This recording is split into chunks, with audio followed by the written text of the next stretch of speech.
Hello everyone! Welcome back dito sa aking channel. And today's vlog, isang bagong-bago na loan up na naman yung i-share ko sa inyo.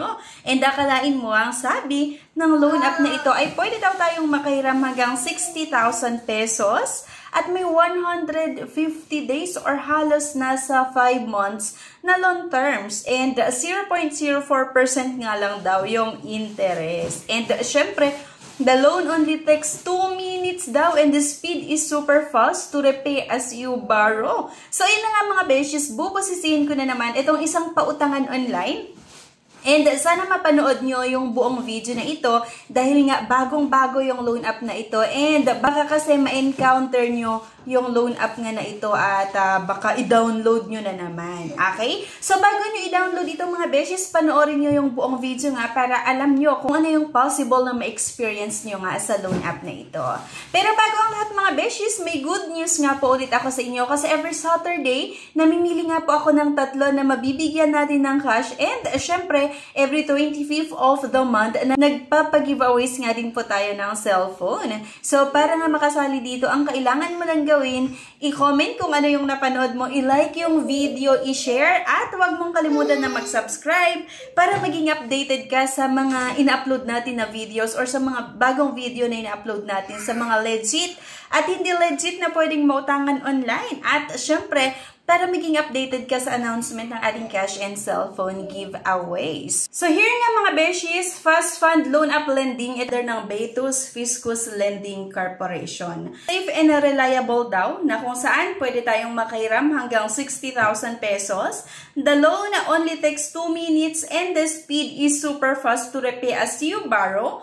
And ayun na nga, 0.04% lang yung interest at flexible choice, information security, professional team technology at all times to keep your information safe. So kapag i-open nga natin ito mga beshies, ang loan up nga na ito, may mga gustong i-access na naman nga sa ating cellphone.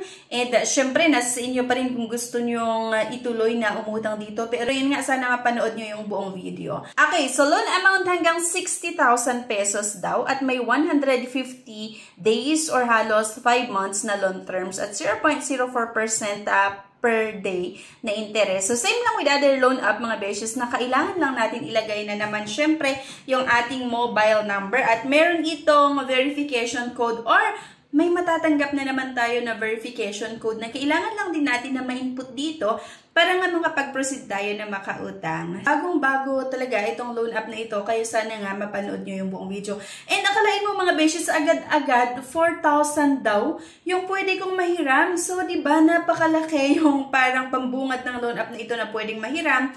Pero at the end pala, 4,000 lang yung pwede kong mautang. So, para nga makakapag-proceed tayo na makautang dito, kailangan daw ilagay yung e-wallets or makapaglagay ng e-wallets or bank account kung saan nga natin gustong matanggap yung loan proceeds. So, sa case ko nga, GCash yung pinili ko dito mga beshies. Sasagutan nga natin lahat ito at akalain mo mga beshies, isang loan up na naman na hindi ko nire-recommend sa inyo. At alam nyo ba kung bakit? Dahil napakataas na naman yung processing fee at meron pa itong service fee. So, diba, napakataas yung loan amount na pwedeng mahiram daw dito. Yun yung pambungad nila.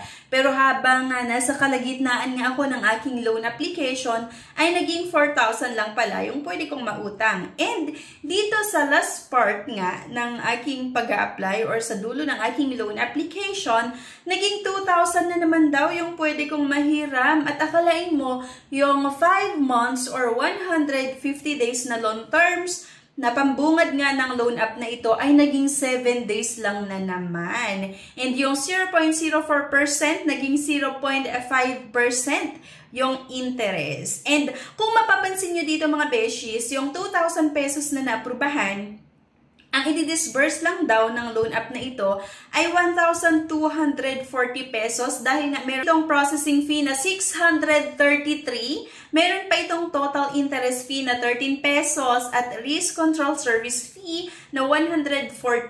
Kaya yung naaprubahan na 2,000 pesos, ang matatanggap lang ay 1,240. Okay, so isang loan app na naman ito mga beshes na hindi ko nire-recommend sa inyo dahil napakataas itong processing fees, meron pang interest fee, risk control service fee, and akalain mo yung 5 months nga or 150 days na loan terms na pambungad nga ng loan app na ito ay naging 7 days lang. So yung loan terms ay 7 days lang. Okay? So, kung mapapansin nyo dito sa baba, may payment plan nga na ang first due date ko ay sa October 5 na kung saan magbabayad ako ng 2,000 pesos kahit hindi ko naman natanggap ng buo yung 2,000 pesos. Di napakalaki itong processing fee at yung control service fee na kinakaltas ng loan app na ito nga. Tapos kung ano yung matitira, yun lang yung ipapadala nila. Okay? Kaya isang loan app na naman mga beshes na hindi ko nire-recommend sa inyo. Pero syempre, kagaya nung lagi kong sinasabi na option nyo pa rin talaga kung yung tipong kahit napanood mo yung review natin sa iba't ibang mga loan app or review ng mga ibang vloggers sa ibang mga loan app, tapos, sinubukan mo pa rin na utangan. Ayun nga, itong pautangan na ito mga beshies, please lang, huwag nyo nang subukan itong Fast Fund Loan App Philippines. So, by the way pala, ito ay dinownload ko siya sa App Store, sa mga naka-iPhone, and hindi ko kasi siya makita sa Google Play Store. And, kaya lang kasi minsan, di ba, iba-iba lang yung ginagamit nila. I mean, ibang name yung ginagamit nila sa Google Play Store, ibang name din sa App Store.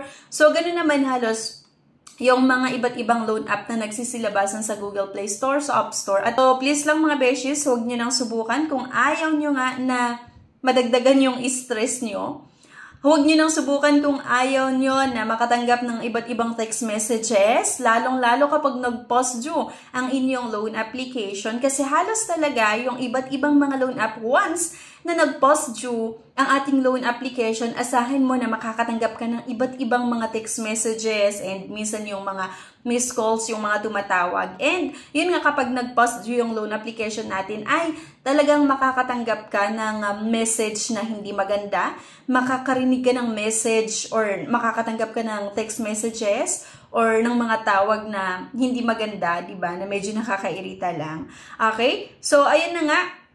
Itong Fast Fund Loan App Philippines na na-download ko sa App Store para nga sa mga naka-iPhone ay napakataas yung mga fees na kinakaltas. Tapos kung ano nga yung natitira, yun lang yung ipapadala nila.